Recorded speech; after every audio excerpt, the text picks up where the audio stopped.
Yeah, hello everybody. Thank you, Martina, for the nice introduction.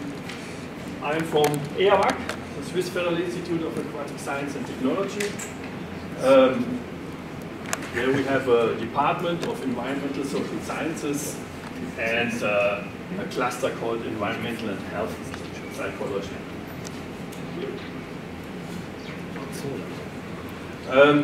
My talk is about evidence-based behavior change protocol, and you see just the situation in the Bolivian highlands where a promoter is explaining to the population solar water disinfection.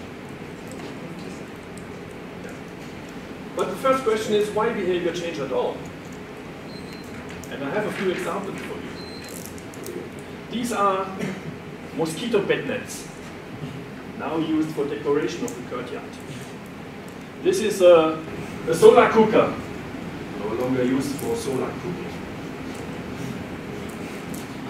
Coming to sanitation, hardware cannot be used anymore, destroyed. And this toilet cannot also not be used. And this is a very nice rainwater harvester, but if you take a close look, it is right connected to the toilet here, so it's not collecting rainwater. And something that got my attention, an article recently published. The addition of new latrines to intervention schools significantly increased risk among girls. So, in the absence of sufficient hygiene behavior, it can be problematic. Be careful. And this is the example I cited this morning.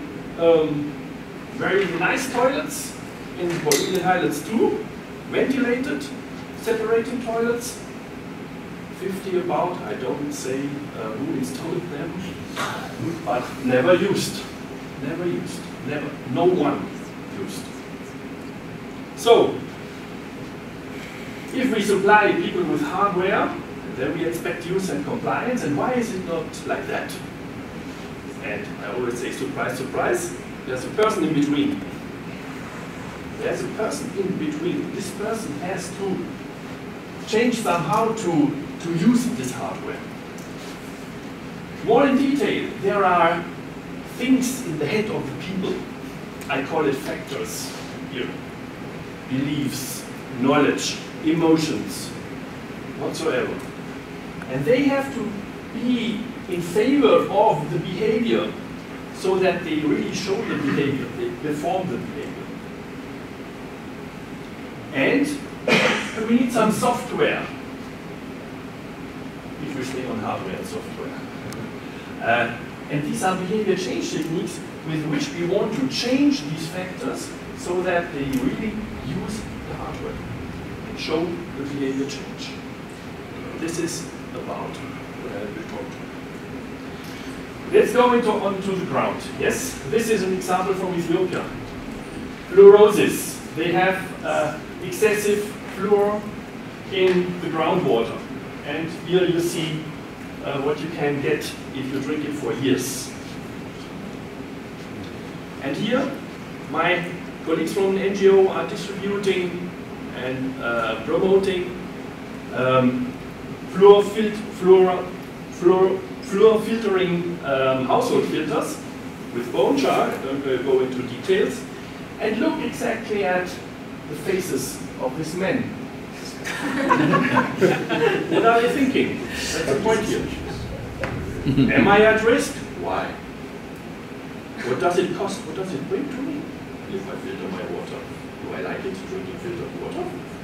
Can I do it, really? How to manage it in the daily life? And, very important, what will others say if I filter my water? Will they say, oh, he cares of his children? Nice guy. Or will they say, a bit crazy guy, huh? Filtering water. And this can easily be arranged into 5 blocks of factors. The risk factors, the attitude factors, the norm factors, ability factors, and self-regulation factors influencing behavior. But I'm sorry, it's more complicated. Humans are not simple. I'm not simple, you are not simple. We have to take into account all these factors. And I have compiled a kind of Ranas model. Spanish-speaking people will think of frogs, I know. And let's go through it. The risk factors. The first is perceived vulnerability.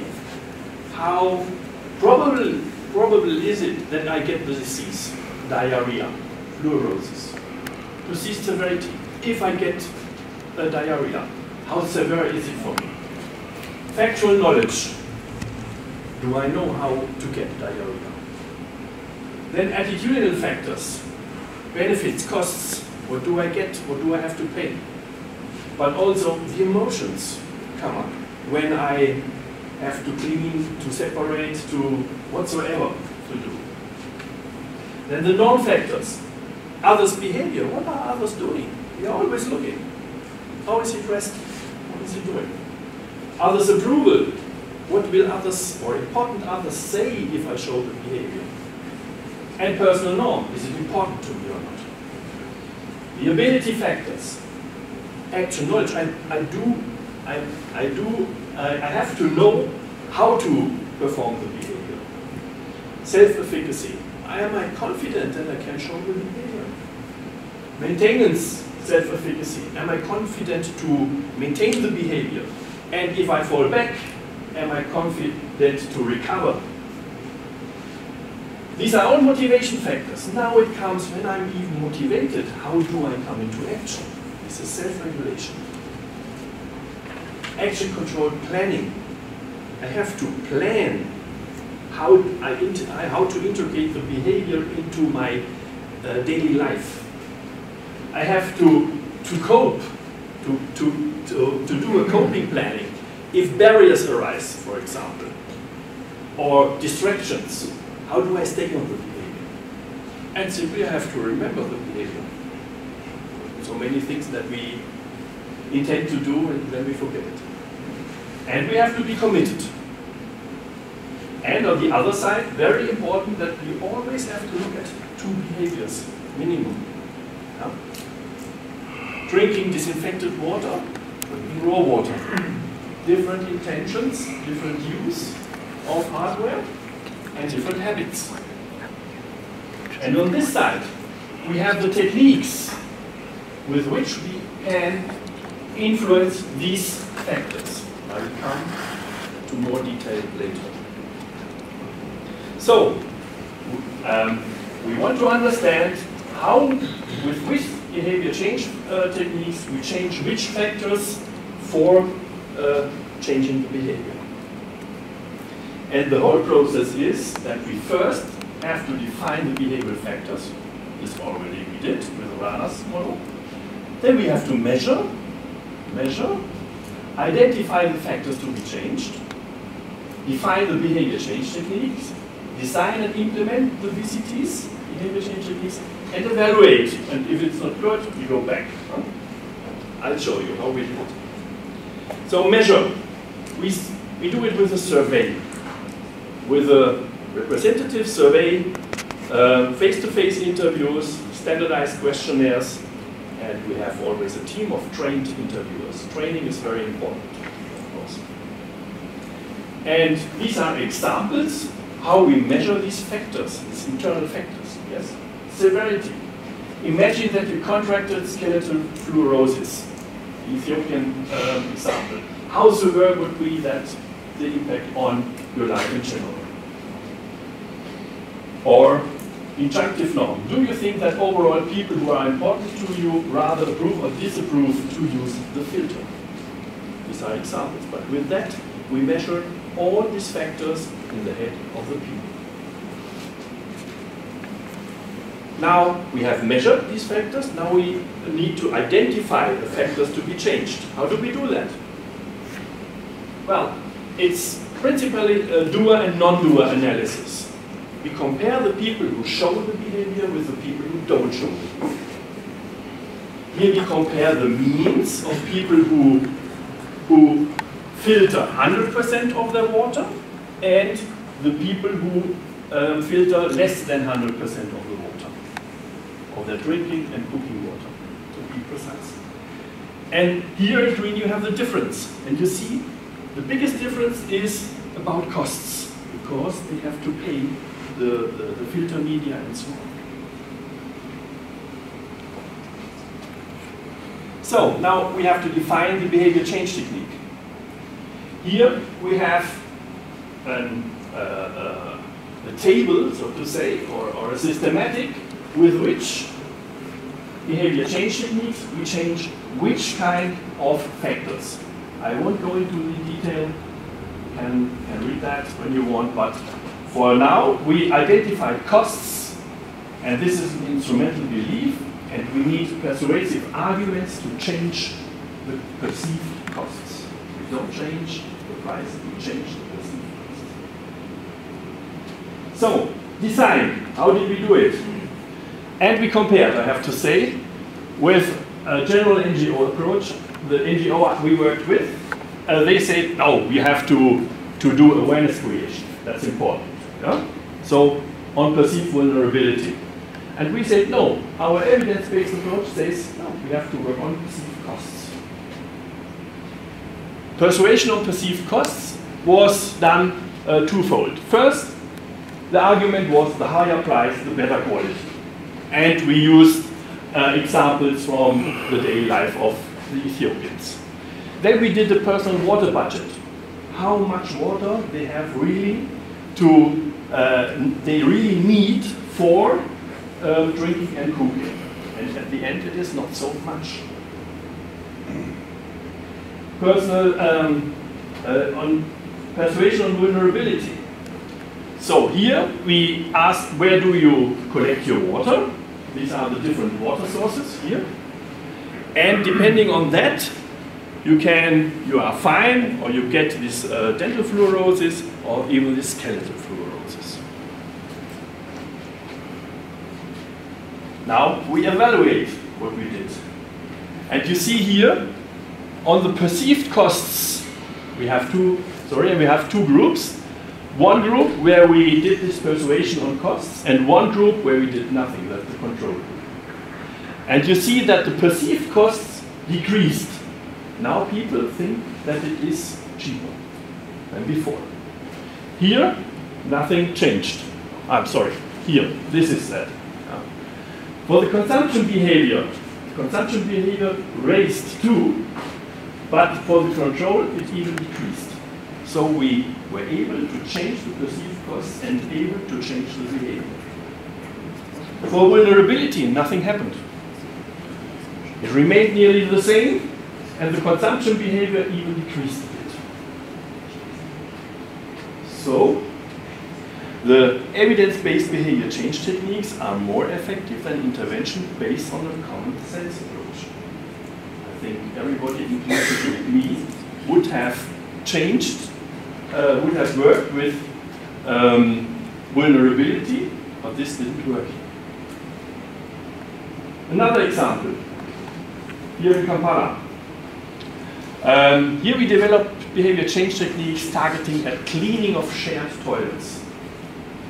Shared toilets are toilets which are used from 2 to 10 or even more families, not public toilets, shared toilets. So you see examples, good, the bad, really ugly. And how did we do it here? First, the background, this is important. I think the most important point is here that the joint monitoring program classifies shared toilets as unimproved because of the cleanliness problem. And on this we wanted to work. With social behavior change techniques, we can change that so that even shared toilets would be classified as improved toilets. We did a cross-sectional survey in 50 randomly selected slums in Kampala with 1,500 households. From these, nearly 700 were users of shared toilets, and so on. You see an example of our interview. And here we do the same. We do a comparison in the mean difference between the people who have the very strong intention to clean and the others who have more or less intention on different behavioral factors. And you see that here are the biggest differences. With self-efficacy is to keep toilet clean, and self-efficacy cleaning is an effortful behavior.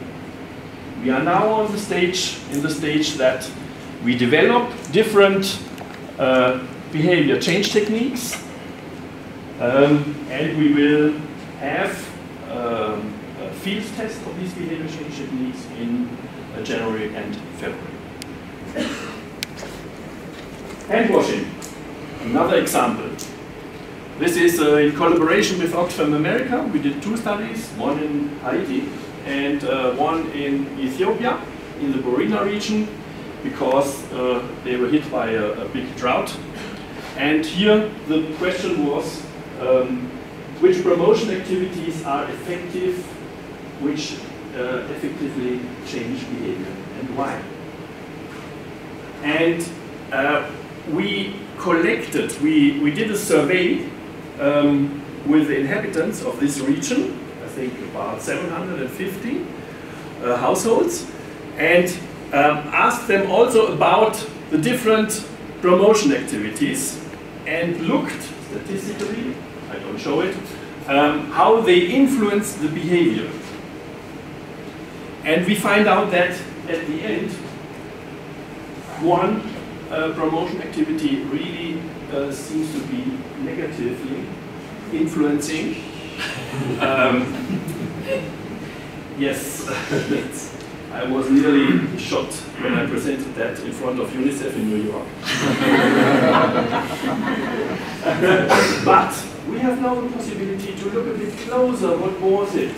It's a cross-sectional survey, so we cannot decide on causalities. But we look a bit closer and we see that it is the joint hand washing which is really negatively. The other global hand washing components do not seem to be so negatively, but the joint hand washing. It's at the end of the global hand washing day, let's come together and wash together our hands. As a psychologist, I would have said that reactance would of course be a factor here, but yeah, I don't mind. Just to say, these methods enable us to have a closer look at what is done and with which effects. And here we have now as a conclusion 2 promotion activities are positively associated with hand washing and washing with soap. These are 2. 1 is negatively associated and 6 have no significant influence, so to say. We are now, we developed already new behavior change techniques which will be tested in the next 2 months. I don't have the results so far. We have other examples. Yeah? Promotion of use of alternative water sources for arsenic in Bangladesh, promotion of solar water disinfection in Bolivia, Nicaragua and Zimbabwe. I will present some results tomorrow. And even testing of intervention strategies for recycling, reuse and composting of solid waste in Santiago de Cuba with success. And you can have a look at our guideline for behavior change, where you see all these steps quite good listed. And 3 main or 3 projects or results of projects. One is in Bolivia. Here users consume 60% soda water, 25 and additional 25% boiled water, so they have 85%. They are on the safe side. Half a year after implementation, solar water disinfection in Zimbabwe, we got 100,000 new users, and the best ones consume 70% soda water 1 year after implementation. And promotion of alternative water sources for arsenic in Bangladesh. 65% new users of arsenic-free wells, and here this was a hard job because people had before had access to arsenic-free wells, but they didn't use it. I will go tomorrow more into detail. So, to conclude, the evidence-based behavior change protocol enables to have a systematic of the factors to be changed. Then we can select the corresponding behavior change strategies and the proven record of success. So this approach, in my opinion, should be integrated into development programs. Thank you for your attention.